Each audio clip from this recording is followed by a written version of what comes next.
Do you have name tags on a lot of these guys for the past month or so? No, but I know Camden Sewell made the remark to Liam Spence, and some of the older guys have trickled back, and it's been great to see those guys. And through their conversations, I know Camden made a comment that he felt like he was a new guy at the start of the fall, and it's just kind of a flipped way of saying there's a lot of new faces.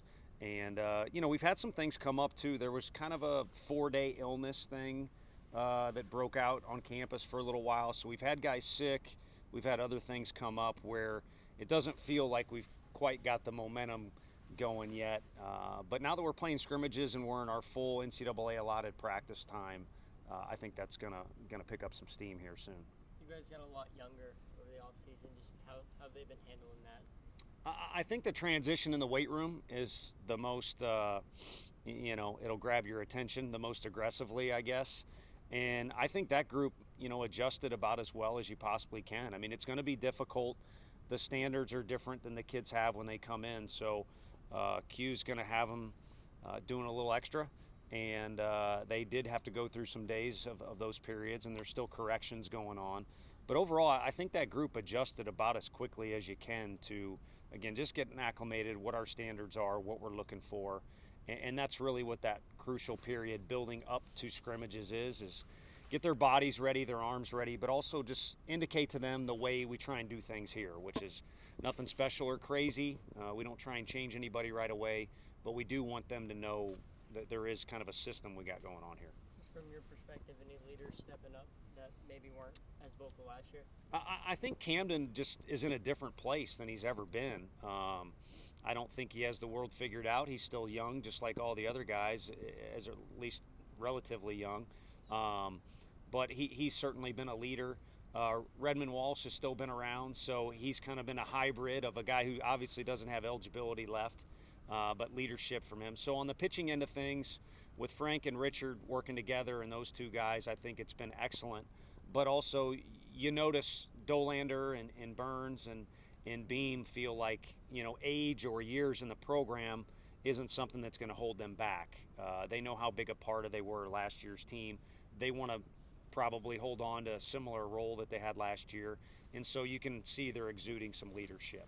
Out in the field, it's kind of come sporadically from different guys, but it is completely different than last year. And if anything, Christian Scott, maybe because he has the most years under his belt, has really kind of been aggressive about leading in his own way.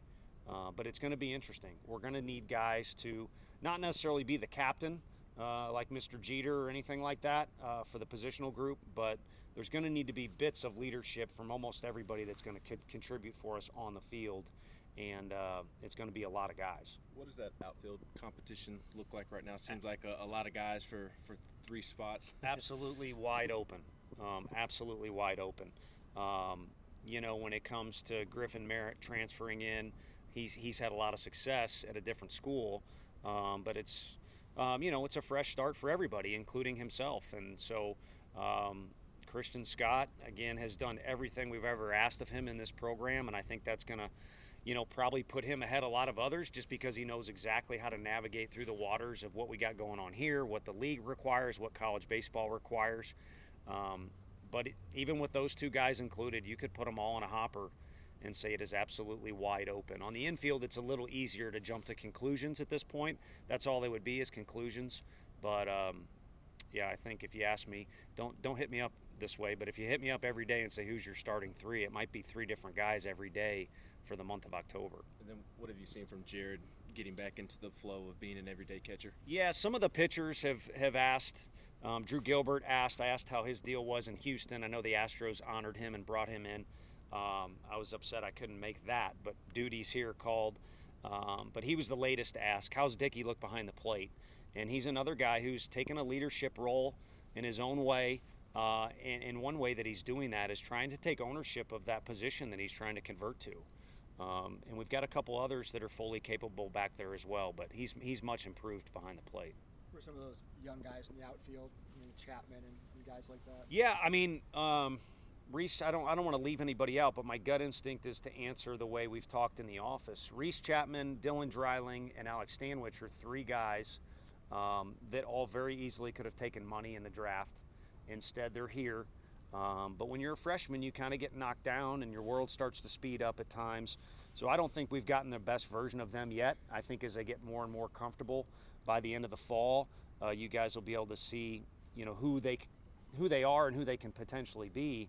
And those three guys could be really, really good players in this league. And how soon they can earn innings, especially vital innings in the spring, will probably be how soon can they learn to navigate through the waters of college baseball, knowing all the signs, just the little things. But if you see those guys in uniform, they're ready right now physically to compete in our league. With Griffin, how important was it to get a guy in the outfield with that experience, but also a right-handed bat in this lineup as well? Yeah, no, you sniffed it out there. Normally, as a college coach, you're starving for left-handed hitters. And for the first year since we've been here, and maybe the first year I've ever been coaching, it was a long conversation in the summer. Who's going to be a right-handed hitter?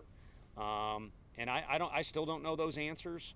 Again, cannot discredit what he did at University of Cincinnati and in a competitive league too.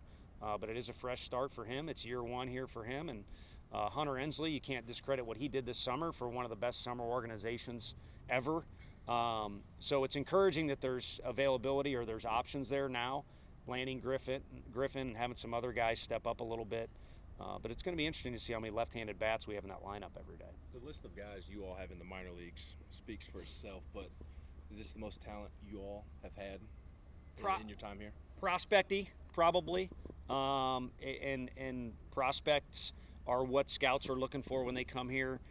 In the big leagues, you probably can only make a team up of so many grinders.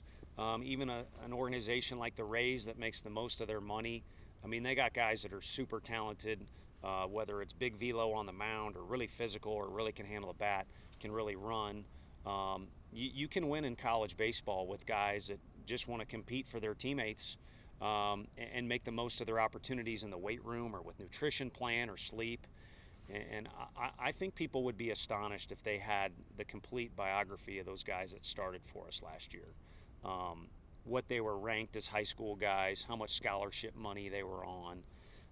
I don't know that it was the best prospect group, but they proved if you win, everybody gets what they want. You continue to play, you get accolades, you get more gear, you get more per diem on the road, whatever the allotted amount is, and then maybe you get drafted a little higher too. But this group is pretty interesting as it relates to the MLB draft and the prospect situation. So, and we've kind of made it we've gone out of our way, just to be honest with you, to try and help guys with getting to the next level, being prepared. And we have not had a guy turn down a major league offer since we've been here, whether it be in the draft or free agency deal, which sometimes it takes two to tango. Our coaching staff and an MLB's organization's interest to make that free agent deal work out with a kid. So you knew what Maui was capable of, but what's it been like watching him work out in the field so far?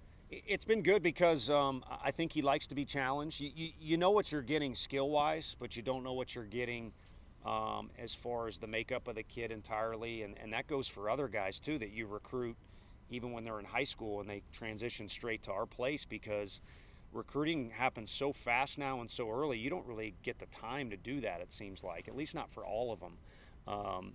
But it's encouraging that he likes to be challenged from the coaches. And then also I think he wants to lead in his own way too. He's made comments, he's done certain things. I think the biggest thing for now is just getting him acclimated for what we think our style needs to be and what we think wins in our league, and making sure he's not only on board with that, but he's kind of being the epitome of it, because that's what Cortland was for us last year, and then the guys in front of him too. He's the first one we've had here that's kind of a big name prospect or a Team USA guy, but the guys before him have done pretty dang well. And that's becoming a fun spot to talk about on our campus, is who gets to be the shortstop at Tennessee. And that's the way it should be. I mean, Chris Burke, I could go on about tradition here when things were going well, but just in our league, every year you see what happens in the draft. If you play shortstop in this league, you're expected to be a lot. And he's certainly capable of being that, but we got some work to do.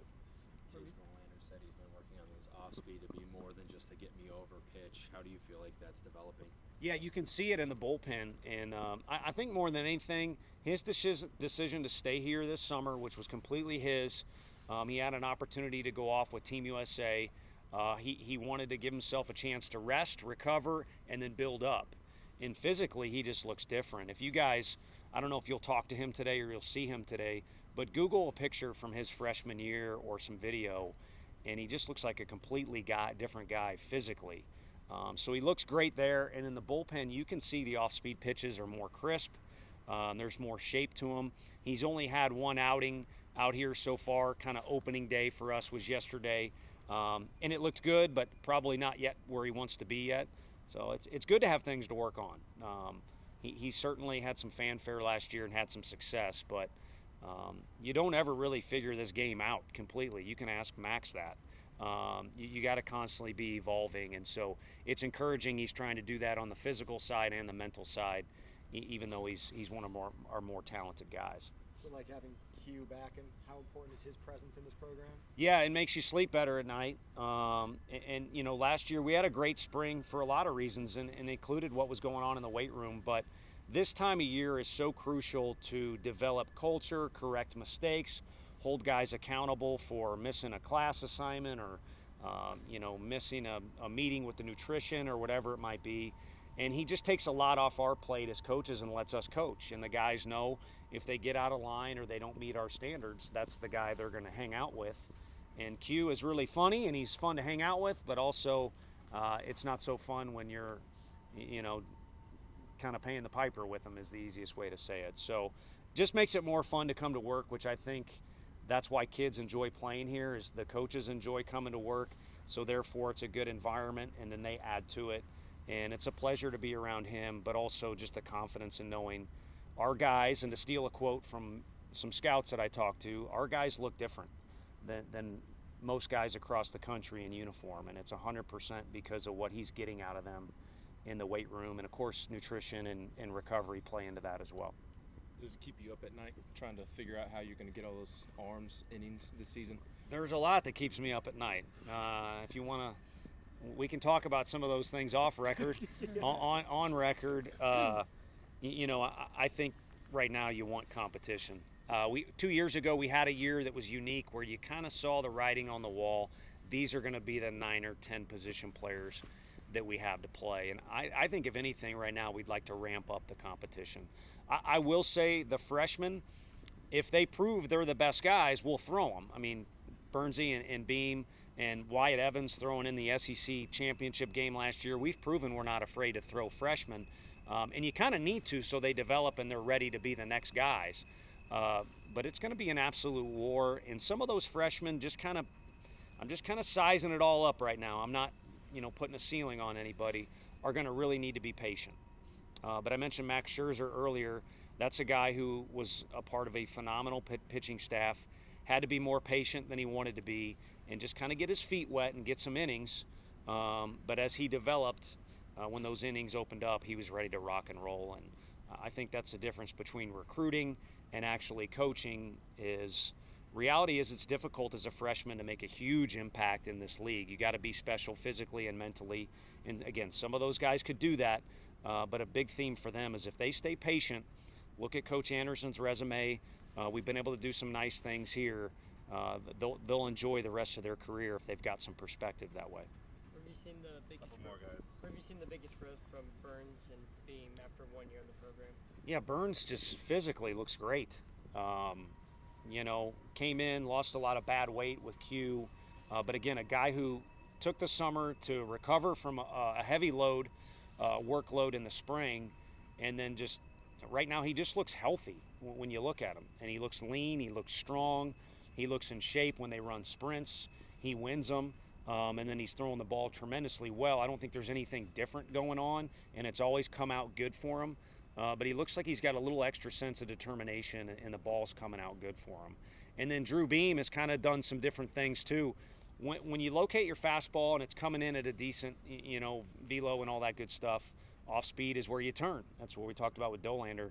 And you can see Beam has kind of done some things with the off speed, and then physically he just looks bigger. He's already got a big frame. He's got that quarterback frame we talk about with his career in high school. And he looks like a durable, physical starter now instead of just a freshman that's going to have to grow into his body a little bit.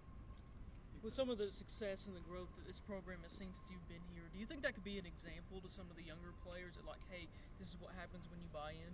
Yeah, I think so. I think at the very least, we've shown that we'll look out for their best interests. If they buy into the way we're going to do things, that there's a good chance there's wins on the horizon. But I hope they're hungry, and I hope the older guys are hungry too. If you look at some of the tradition that was here at our school, all you got to do is look at the wall when you guys are done. It's been a very small portion of time that we've had success. And then if you're going to look around the league, you're talking about really, other than a handful of schools across the country, the best tradition in college baseball is in our league. And we haven't done nearly as much as some of these programs have, even in recent history. So I think a big key for them is to stay hungry and realize there's a lot more that we'd like to accomplish. I think fans and our program wanted to accomplish even more last year. It makes it a little bittersweet at the end, but it also makes you hungry and helps motivate you a little bit for this year. So we need to make sure that's a part of our formula.